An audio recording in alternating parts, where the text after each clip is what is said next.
Caroline Kangogo, the untold story of the rise and fall. Here is the untold story of the rise and fall of Corporal Caroline Jemutai Kangogo.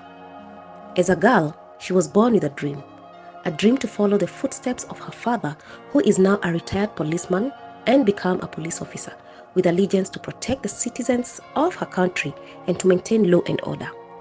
But as fate will have it, the constraint of life made her do the unthinkable, which has left one of the biggest mysteries in the security space of Kenya. Early beginnings. Caroline Jemutai Kangogo was born in 1984 in Nyawa, Tambach Division in and former Keiyo district to Barnaba Kipkoech Korir and Leah Jepkosgei Kangogo as the firstborn. She attended Nyawa Boarding Primary School and joined St. Francis Secondary School and later St. Alphonsus Mutei Girls Secondary School before joining the Kenya Police College in Kiganjo between 2008 and 2009 for her initial training. While at Kiganjo, she obtained a first class in shooting range qualification. She went for a corporal course at the Kenya Police College in Kiganjo in 2014. Corporal Kangogo was married to Commissioner of Police Richard Kipkoech, with whom she has 2 children. Caroline had served at the Police Training College in Mombasa, the Kaloleni Police Station, Kenya Police College and Central Police Station in Nakuru. She was attached to the Nakuru Law Courts as a court orderly. The 34-year-old was enlisted in the National Police Service on August 14, 2008 and was promoted from the rank of constable to corporal on January 20, 2021. On Friday, 16 July 2021, the fugitive cop, Caroline Kangogo, reportedly committed suicide inside her mother's bathroom in Nyawa, Elgeyo Marakwet, in the morning. According to Rift Valley Police Commissioner George Natembeya, Kangogo shot herself in the head inside her mother's bathroom. Kangogo has been on the run after she murdered 2 men alleged to be her lovers, Corporal Caroline Kangogo and husband. Corporal Kangogo was married to Commissioner of Police Richard Kipkoech, with whom she has 2 children. In her suicide note, Caroline committed that she had been planning to murder her husband. At one point, she traveled to Mombasa and began spying on him with the intention of killing him. She only changed her mind to spare her kids from becoming orphans. But how did it all start? Corporal Caroline Jemutai Kangogo captured the headlines for the alleged murder of 2 men, her colleague Constable John Ongweno and businessman Peter Njiru Dwiga. Here is the series of events that occurred in Caroline Kangogo's victim's alleged murder and her alleged suicide. On Monday, July 5th at 8:40 a.m., a police officer who resides at the Kasarani police houses reported to the Nakuru police station that around 7 a.m. while he was reporting to work, he spotted PC John Ongweno's car, a Toyota Corolla with broken windows and the engine still running. When the officer peeped through the broken driver's window, he saw PC Ongweno lying in the car seat with blood oozing from his nose. Officers who responded to the report discovered that the officer had been shot and he was dead. About the death of John Ongweno, she had allegedly written, "For you, my love, John Ongweno. Our love was made in heaven. That's why since Monday, a day after the incident, you always embrace me with love and forgiveness and tell me it is well with your soul despite living in separate worlds. May our kids live in peace, love, forgiveness, success and being God-fearing. Rest well and see you soon." Records at the station's armory indicated that he had been issued with a Seska pistol with serial number 94676, and so the detectives suspected that whoever had taken the officer's life had made away with the gun. Investigations into the killing of PC Ongweno was immediately taken over by the Nakuru East Sub-County Criminal Investigations Officers, who found near the scene of the crime the mobile number of PC Ongweno's colleague, Corporal Kangogo, suspected to have been having an affair with PC Ongweno. On checking PC Ongweno and Corporal Kangogo's house, the officers did not find the firearm. They noted that some of PC Ongweno's clothes were in Corporal Kangogo's house. Corporal Kangogo was nowhere to be seen. On Tuesday, July 6th, the Directorate of Criminal Investigations, DCI, declared Corporal Caroline Kangogo a person of interest and began a search for her. As they searched, the owner of Dedamax Kimbo Hotel, Peter Kiumi Mugeshi, made a report through a call to the OCPP of Mogera Police Post that a man had been found dead in a hotel room. It was established that the man's identity was Peter Njiru Ntwiga, 32, and had booked the room at 4:22 p.m. on Monday in the company of a woman. In his pockets was a receipt for a 3,020 shilling payment made to Jogoo Kimakia Country Lodge in Thika using a bank card belonging to Corporal Caroline Kangogo.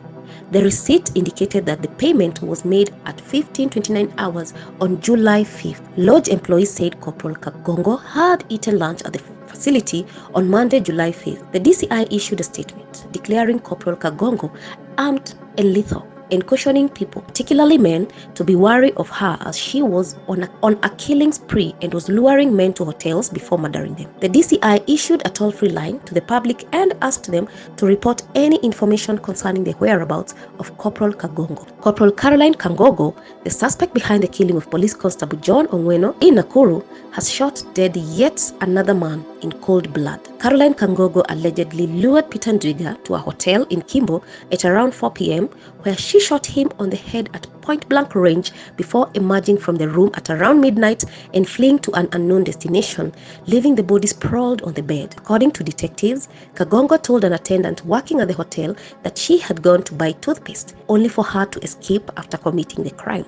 Items recovered from the deceased's trouser pockets included a wallet containing a national identity card and Toyota Probox car keys. About the death of Peter Njiru Ntwiga, she had allegedly written, "For Peter Njiru Ntwiga, I don't owe anyone an apology. He conned me 1.5 million, whereby 300,000 I borrowed from my father's retirement benefit. Then he arrogantly tells me he isn't paying, and I even found him with a new Probox. Confirm with Corporal X. She has the checks issued by Ntwiga. I served him right." A post-mortem examination on PC Ongweno and Mr. Ntwiga has revealed that they died from excessive bleeding after they were shot. Both suffered single bullet wounds on their heads made at close range. As the search for Corporal Kangogo entered day 8 on Monday, July 13th, the Law Society of Kenya, through CEO Mercy Wambua, enlisted the services of veteran lawyer John Haminwa to represent Corporal Kangogo in court and to bargain for her release on bond pending her arrest.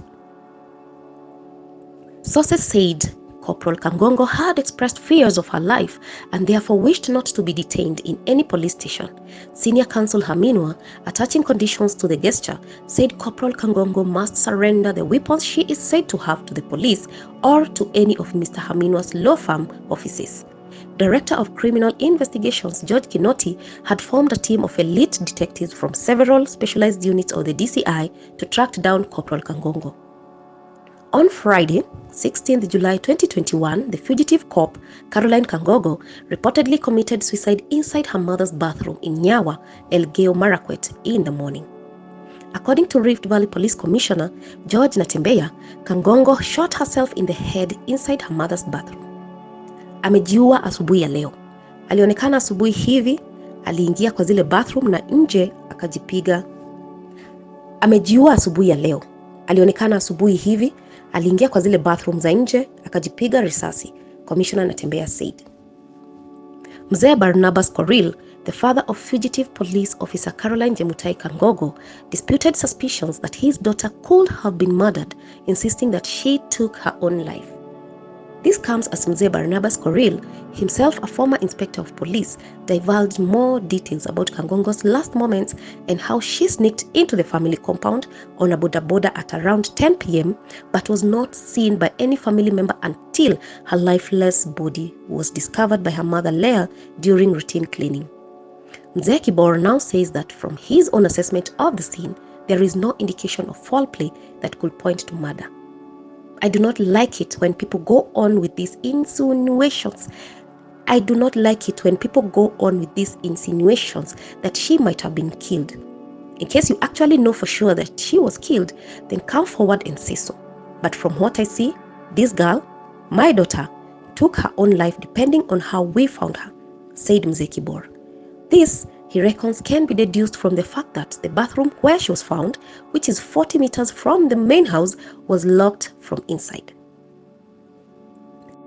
There is no way someone could have brought the body and dumped it in that bathroom, but still have it locked from the inside where we found the body. She locked herself inside. The family has also revealed that it will not honor Kangogo's death wish, found in a draft message on her phone, that she be cremated. Her relatives have instead set her burial for Saturday, July 24th. Police have ruled that Kangogo's death was an apparent suicide. It is suspected that she might have shot herself using the firearm from below the chin, and the bullet exited on the head slightly above the left ear, a police report said. A Seska pistol serial number G4670, which was cocked with a magazine loaded with 8 rounds of ammunition, 1 in the chamber, 1 news cartridge and 1 bullet head, were found on the scene. On Friday 23rd, the family alongside homicide detectives waited for more than 8 hours at the 10 County Referral Hospital, but the government pathologist Dr. Johansen Odor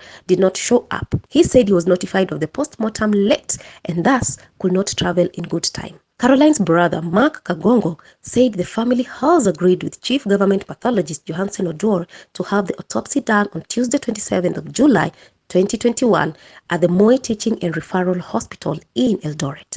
Thanks for watching.